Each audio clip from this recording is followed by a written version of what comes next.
This week, the New Mexico Supreme Court began hearing arguments about the legality of same-sex marriage. To coincide with that, we have an interview with Modern Family star Jesse Tyler Ferguson, who was here last month in support of the ACLU of New Mexico's public education campaign for marriage equality. I sat down with the four-time Emmy nominee to talk about growing up as a gay teen in Albuquerque, making it in show business, and his Tie the Knot Foundation, a project he and his husband started to advocate on behalf of marriage freedom through art and fashion bow ties. Jesse Tyler Ferguson from Modern Family. Let me just confess right now, I'm a huge fan. Thank you. Thank you so much for coming to New Mexico PBS. Absolutely, thanks for having me. Really appreciate it. Congrats on all your success. The Emmys, the show. Let's talk about the show just a little bit to get out of the way. A lot of fans out there. Good. Love the program. How did it happen? How did you get cast in Modern Family? I auditioned just like the rest of the cast did. I read the script and I really loved it, and they wanted to see me for the role of Cam. No kidding. Yeah, and I thought, I feel like I'm more of a Mitch, but I'll read for Cam. Sure. So I went in and I read for Cam, and I kind of read it how I would have read Mitch. And about halfway through my audition, they stopped me and said, you're really more of a Mitch. And I was like, well, I told you that because I saved everyone a lot of time. So I came back a few days later and read for Mitch, and I think I was one of the first people they cast. So it happened very quickly for me. Yeah. Yeah. This is interesting. The fates of show business is so interesting. Yeah. You're a product of Albuquerque.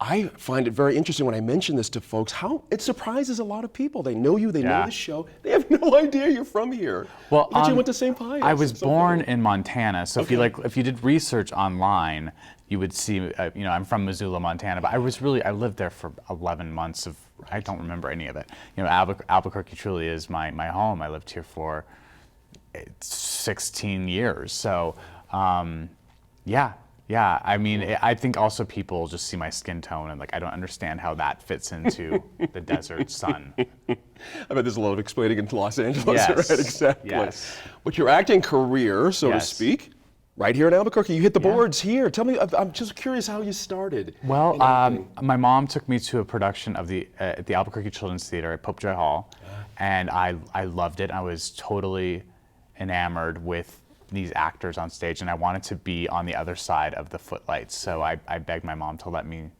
go to class at the Albuquerque Children's Theater. And I was a very shy kid, and I think it surprised her that I wanted to do something so extroverted. Sure. So she was thrilled to let me spread my wings there. And then I worked a lot with the Albuquerque Civic Light Opera, which I think now is Musical Theater Southwest. Correct. Is that correct? Yeah. So I worked a lot with them. I always ribbed them for this because I was never given a lead role. I auditioned for them, but the same 3 people got the leads all the time. I was always in the ensemble, never given a shot. I had to move to New York to get a speaking role on Broadway. That's funny. But you did it. You went to New York, though. That's a serious point. Yeah. You did go to Broadway. A lot of people talk about it in the acting world, but you just did it. How big a decision was that? Did it work out right away? No-brainer. Was it the classic starving moment? Or? Oh, I starved the whole time. But I knew I had to move to New York. I was obsessed with the idea of being in New York. I had never even seen New York. I knew that's where I needed to live. So I went on a trip when I was a junior in high school, and it was through Albuquerque Civic Light Opera, and there was a lot of senior citizens on the trip. I was definitely the youngest person, and we just saw 19 shows in 3 days. Wow. So we crammed them in, and I was like, I got to get back to the city after I graduate high school, and I did struggle a lot, and I certainly barely could make ends meet at times, but I finally got a really nice break in New York. Yeah. Interesting. Last show business question. Would you consider going back to do a show on Broadway? I don't want to get cast forward out of Modern Family, but you know what I mean. During breaks, is that a possibility? Well, this past summer, I went back to New York to do the Comedy of Errors at Shakespeare in the Park. Oh, interesting. Which was great. I did a few summers ago. I did The Merchant of Venice in Central Park with Al Pacino. Nice. So I do try and go back. It has to fit into my summer hiatus, which is only about 4.5 months. Modern Family is keeping me really busy right now. They always call it the golden handcuffs because it's an amazing job, but you really can't do too much beyond that. But my first love is the stage, and I would always always entertained the idea of going back to do theater. Interesting, isn't Yeah. it? The differences, how fun.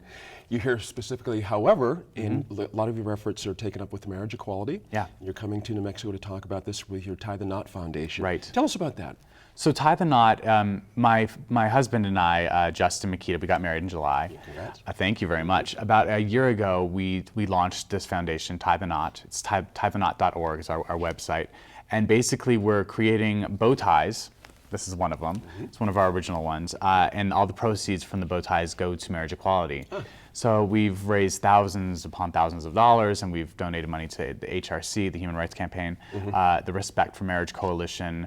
We've traveled to Illinois to bring attention to a marriage equality bill that they had on the table. And we were traveling here to New Mexico to shine some light on the fight for marriage equality here. So it's been such a labor of love, something we've really, truly enjoyed doing, but it also has a quirky spin. You know, we're selling bow ties, and it's something fun, and there's a humor-driven aspect to it. We just did a Funny or Die video with George Takei, which is sort of poking fun at the fear of the homosexual, and it's meant to be tongue-in-cheek. You know, I do comedy. I'm not a serious guy. I feel like you can get a lot done with comedy and with humor and a light touch, and so that's my angle when I come into the discussion of marriage equality. Yeah. What's been the feedback you've gleaned? Any commonality in the thread of opinion you've heard out there? Meaning, for some folks you talk to, I'm sure they're in quite an agreement with folks about marriage equality, but for the folks you've talked to that are not supportive of marriage equality, what's been the commonality, and how do you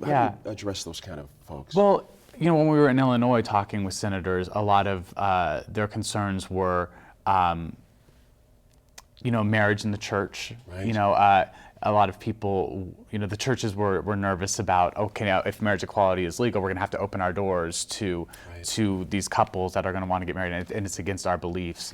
And my argument there was like, I don't feel like anyone wants to get married in a place that they're not welcome. I don't think that that's a concern. You know, the Bible is sometimes something that people, I feel, hide behind a little bit because, you know, I feel like the Bible can be, it's highly interpretive. You know, I don't think that we don't take every word of the Bible as law. You know, we just don't. We don't cut off people's hands when they're stealing. So I don't understand why there's a certain passages in Leviticus that we're like, those are, we're really going to stand by those, but not these. So that's an interesting argument. I kind of feel like it's really a no-brainer. I don't feel like it's even an argument to have. But a lot of it's just fear and fear of the unknown. And I feel like people are threatened by the idea of changing the meaning of marriage. You know, people say it's between a man and a woman, and you know, we're not looking to change the definition of marriage. I mean, we're just looking to be included in the definition of marriage.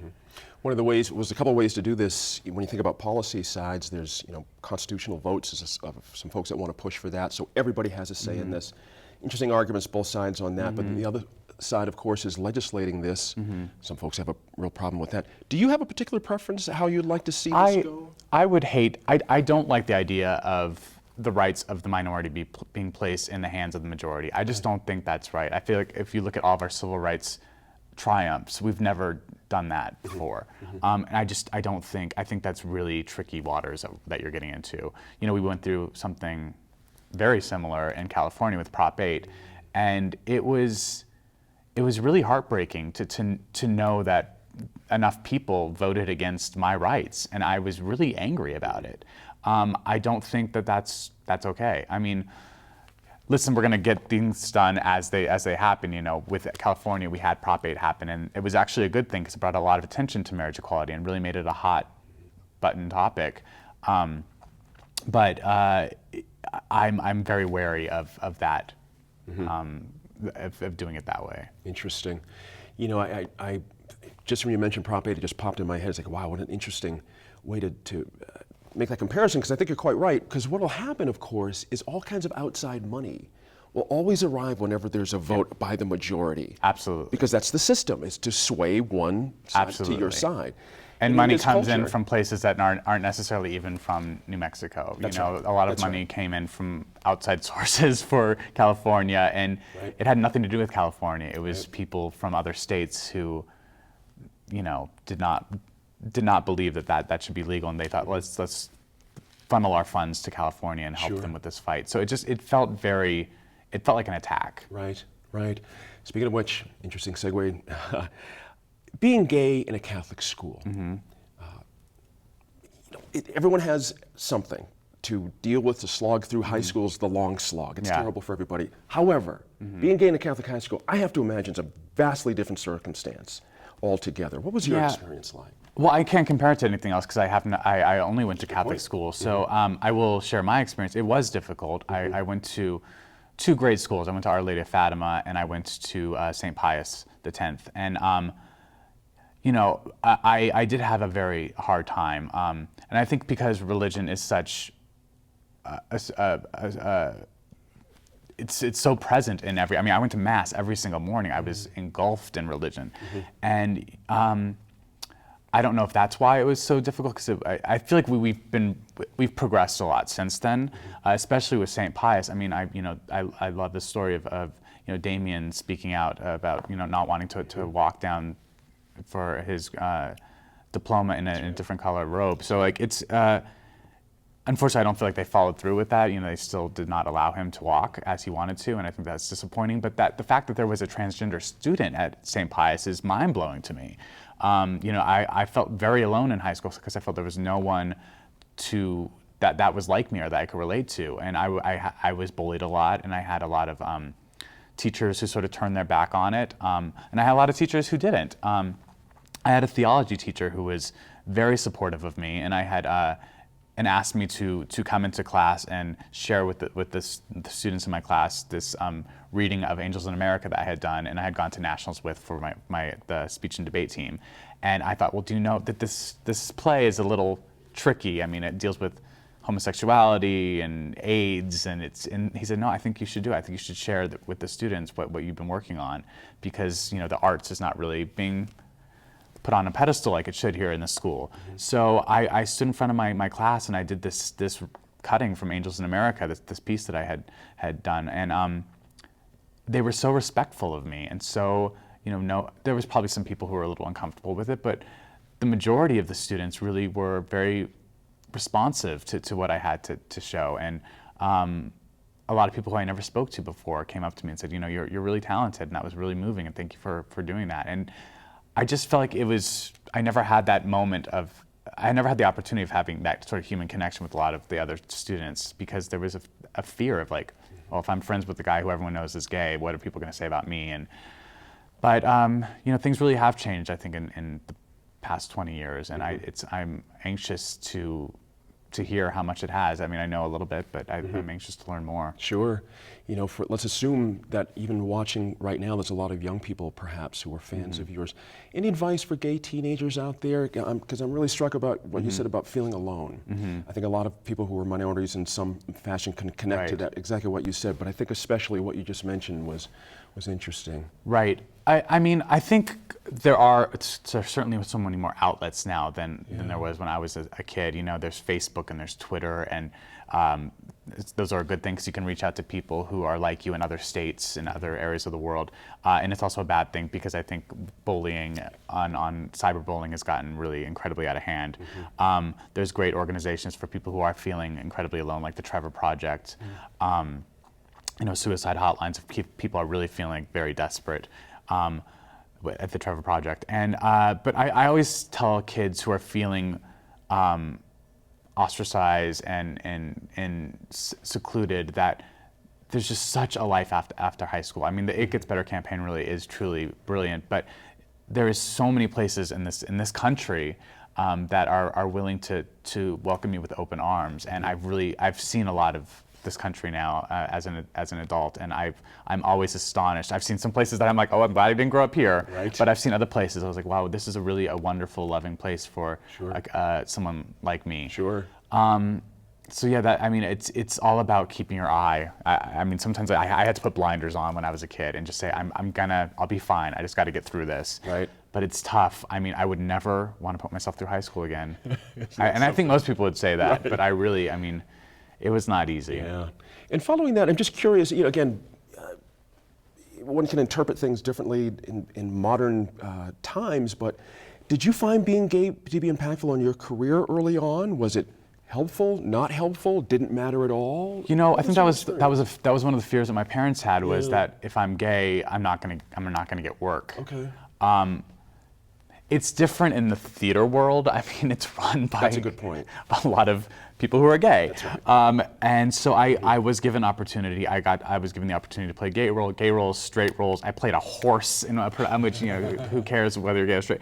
But I played in the Putnam County Spelling Bee. I played a 12-year-old kid who's, you know, has Asperger's. So I mean, I ran the gamut. And then when I first did television in LA, I was on a show called The Class, and I played a straight kid who was suicidal actually, and then meets this girl and falls in love, and she sort of saves his life. And I was so honored that like the writers didn't care if I was gay or straight. So for me, it hasn't been too much of a burden. I feel like if I was a crazy sex symbol, it might be a different thing. Not that I'm not a crazy sex symbol, you because I go. know I am. right. But Your husband you know, thinks so, I'm yeah, sure. he sure does. He better. But you know, I feel like with certain actors who are, you know, they're under the umbrella of having to be a certain person. Yeah. I think that might be difficult for them. But I feel like there are a lot more open minds now. Right. You know, my friend Matt Bomer has come out of the closet recently, and I don't see any sort of effect on his career at all. Neil Patrick Harris, I feel like his career just got even better when he came out. So I feel like opinions and like the fear of someone being gay and on television or in movies is changing, and I really get very excited every time an actor comes out. Yeah, it's interesting, isn't it? You look across the landscape, sports athletes Yeah. coming out. There's Yeah. no riots in the streets. Yeah. You know what I mean? I know. like- It's fantastic. Yeah. It's fantastic. Interesting.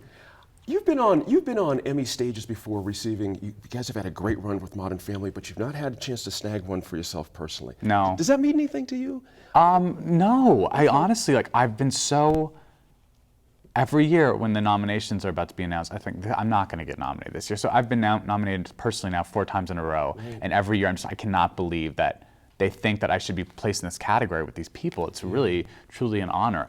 Listen, I mean, every year that when the category comes up at the award show, I do hope that they'll call my name. Who doesn't? Right. But honestly, the wins for the series have meant so much to me, and you know, as a cast, we've won 3 SAG awards, and that's meant so much to me. And I've been honored by, you know, the Human Rights Campaign and the Do Something Awards, and those things really do have such a weight to them, because it's more about just my acting. It's about, you know, my philanthropic work as well. Sure. On that point, let me ask you this, and the last question. I know you got to get out of here a little bit. You got a busy day.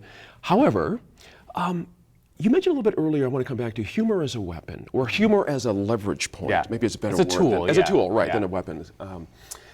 It's interesting when I think about the episode that just ran, the premiere episode in, not to give away the show if anyone hasn't seen it, but it's a gay marriage, basically, episode. It's really, really funny. It's so funny. I can't imagine anybody who is opposed to gay marriage not laughing themselves Right. off the couch. Well, that's You the know, it's interesting thing amazing. about the show is Yeah. that, you know, Cam and Mitch are which are the characters that are gay, and I play Mitch, and Eric Stone Street plays Cam.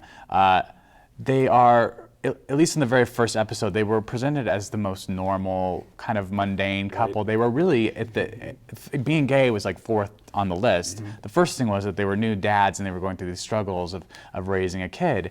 And I feel like people who watch the show, you know, were having these arguments about, should we Ferberize Lily? Oh no, this is so difficult. Or, you know, what happens when she bites someone at school, and, you know, or what happens, you know, when she's teething. So all these things that every parent can relate to, and they start relating to these characters and realizing, oh, they're not too different from us, and then like they're like, oh wait, but they're gay. Right. And then I've met even some straight couples who are like, they'll come up to us and the husband will be like, my wife is such a Mitch, or my wife is such a Cam, or my husband is such a, so they're relating to these That's couples as kind of characters, and their sexuality has nothing to do with it. So then when you do an episode like a gay proposal, I feel like at that point the audience is going to love these characters so much. They're not seeing, they're blinded to the fact that they're gay. And I think that's what I'm hoping for, you know, in the world. Like, I don't want people to look at me and think gay first. I want them to think of me as like married, or as a father, or as a partner, or as a husband, and, you know, as a great actor, as a funny person. And then gay is like 7th or 8th down on the list. And I feel like we all have the ability, and I think that's I think that I believe that people have the ability to think that way. Thank you so much for spending some time with us, Jesse Tyler Ferguson. for having This is me. great fun, man. Thank you. Really, it's a great thrill. Come back and see us. I will. Absolutely. Thank you. Take care. Thanks for spending this hour with us. All of us here at New Mexico in Focus appreciate your time and effort to stay informed and engaged. Catch up with us anytime on social media by searching New Mexico in Focus. And you can find archived interviews and often bonus material from our shows on our YouTube channel or certainly at newmexicoinfocus.org. I'm Gene Grant. We'll see you next week in Focus.